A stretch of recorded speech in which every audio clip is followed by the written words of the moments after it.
علم و ذکر کا یہی مطلب ہے کہ جو عمل تمہارے ذمے ہے اس کا طریقہ جانو، اس کی فضیلت جانو اور اسے ادا کر دو تو حق ادا ہو جائیں گے۔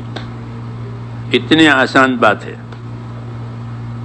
کوئی لمبی بات نہیں ہے، اس لیے سب سے آسان دین ہے۔ سب سے آسان کیا؟ دین۔ الدین یسر، حدیث شریف میں سب سے آسان کام وہ کیا؟ دین، بشرطیکہ وہ دین کے طریقے پر۔ دیکھو شادی دین کے طریقے پر کرو تو بہت آسان،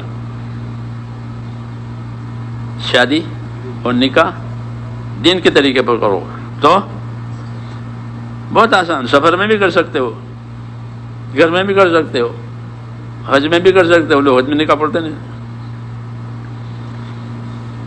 ہاں، تو جو چیز عمل بنے گی وہ آسان بنے گی، اور جو چیز عمل نہیں بنے گی وہ مشکل بنے گی۔ ہاں، اس لیے نبی عملوں کا طریقہ سکھانے کے لیے آتا ہے، اس کو سنت کہتے ہیں۔ کیا کہتے ہیں؟ کہ اپنی زندگی سنتوں والی بناؤ، پھر کوئی مسئلہ ہی نہیں ہے۔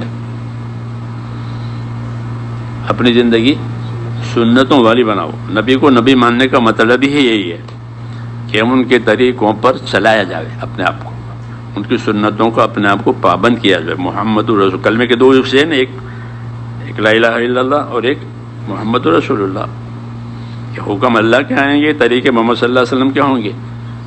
حکم محمد صلی اللہ علیہ وسلم کے نہیں ہوتے، حکم وہاں سے آتے ہیں، آسمان سے، اور طریقے کہ یہاں سے ملیں گے۔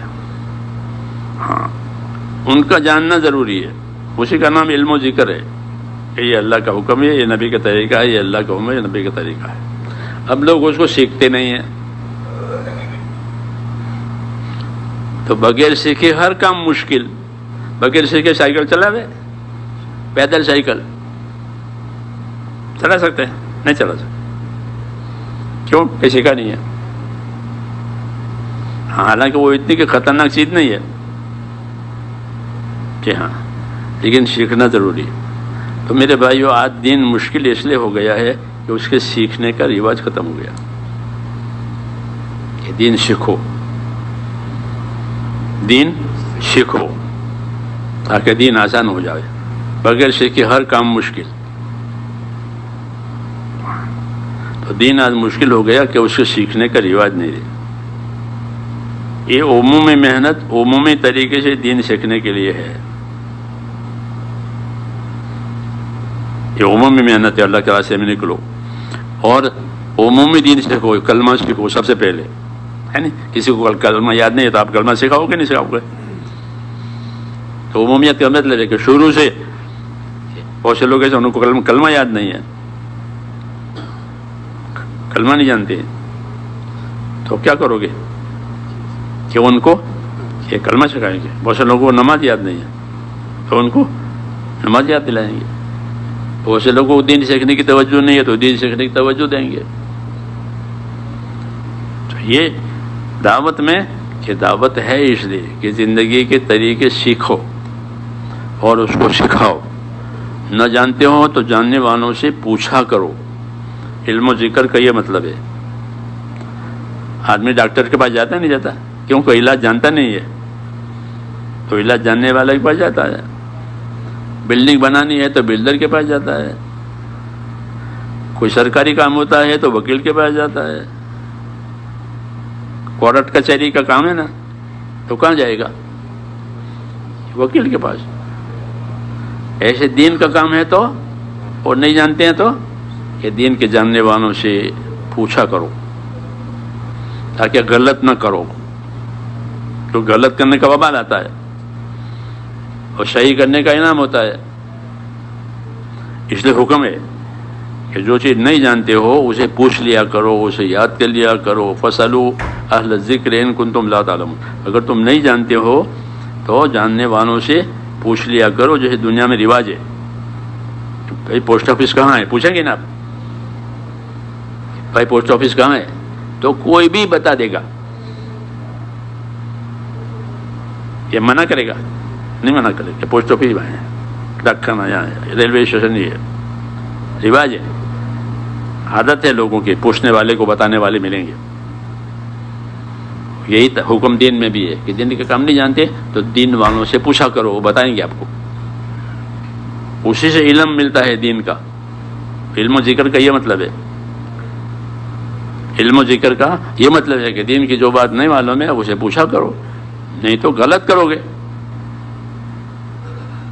وقت برباد ہوگا غلط کرنے کی وجہ سے۔ تو اس محنت کے ذریعے سے اپنی ذاتی زندگی میں دین لانا ہے۔ سمجھ میں آئی نہیں بات کہ میری ذاتی زندگی دینی بنے، کیونکہ یہ سب سے پہلی ذمہ داری ہے کہ ہر آدمی اپنی ذاتی زندگی کو دین والی بناوے۔ یا ایھا الذین آمنوا قوا انفسکم واہلکم نارا، اس میں سے حکم ہے کہ اپنے آپ کو، اپنے اہل و عیال کو دوزخ سے بچاؤ، یعنی ان کو دین سکھاؤ۔ تو یہ پہلی ذمہ داری ہے کہ اپنی ذات کو دیندار بناؤ۔ تو دیندار دین سیکھ کر ہی بنا سکتے ہیں، دوسرا کیا طریقہ ہے؟ اور کیا طریقہ ہے؟ اس لیے کہ وقت فارغ کر کے جب اس کام میں جاؤ گے تو یہ دھیان پیدا ہوگا کہ دین سیکھنے کی چیز ہے، نہیں تو یہ دھیان بھی نہیں پیدا ہوگا۔ ایسی ہوا ہے دنیا کی، ہاں شعور بھی نہیں ہوگا، اس کام سے شعور آتا ہے، دھیان آتا ہے۔ اس لیے فرماتے تھے بار بار نکلو اللہ کے راستے میں، مولانا الیاس صاحب فرماتے بار بار نکلو اور دور دور جاؤ، بار بار نکلو اور دور دور جاؤ، اس لیے کہ تاکہ اندر اترے۔ پھر جاننے کے بعد نہیں جانتا وہ تو پوچھے گا، جو غلط چیز ہے وہ زندگی میں سے نکل جائے گی، صحیح زندگی آ جائے گی۔ محنت کہ محنت میں سب سے پہلے توبہ ملتی ہے، وہی صحیح محنت کہلاتی ہے۔ جس محنت سے اپنے آپ کو توبہ ملی کہ وہ محنت صحیح۔ تو اس محنت سے ہم کو کیا ملنا چاہیے؟ توبہ مل جائے کہ اس محنت سے ہر آدمی اللہ کے سامنے توبہ کرے کہ اللہ اب تک زندگی صحیح نہیں گزاری، کچھ کیا کچھ نہیں کیا، کچھ چھوٹا کچھ رہ گیا، اب توبہ کرتے ہیں۔ اس لیے جان مال لگانے والوں کی پہلی صفت یہی ہے، التائبون العابدون، توبہ کرنے والے، پھر عبادت کرنے والے، پھر توبہ کر کے اب عبادت پر آوے۔ یہ طریقہ ہے۔ اس لیے اس کام کی اللہ تعالیٰ سے سمجھ مانگیں۔ سمجھ میں ہی نہیں کہ پہلا عمل توبہ کا ہے کہ بھائی آج تک تو زندگی غلط گزاری، اب نہیں گزاریں گے، کہ ہاں کہ ایک کام ہو گیا، یعنی توبہ پر آ گیا۔ کیونکہ ہر آدمی گنہگار ہے، حدیثوں میں ہے کہ تم میں سے ہر آدمی خطا کار ہے۔ تو ہم سب خطا کار ہیں، اپنی اپنی جگہ ہر ایک کی خطا ہے۔ ہاں تو اب کیا کرنا ہے کہ اسے توبہ کرنی ہے روز، ہاں، اور اگلی زندگی کہ اگلی زندگی صحیح بنانی ہے۔ التائبون العابدون۔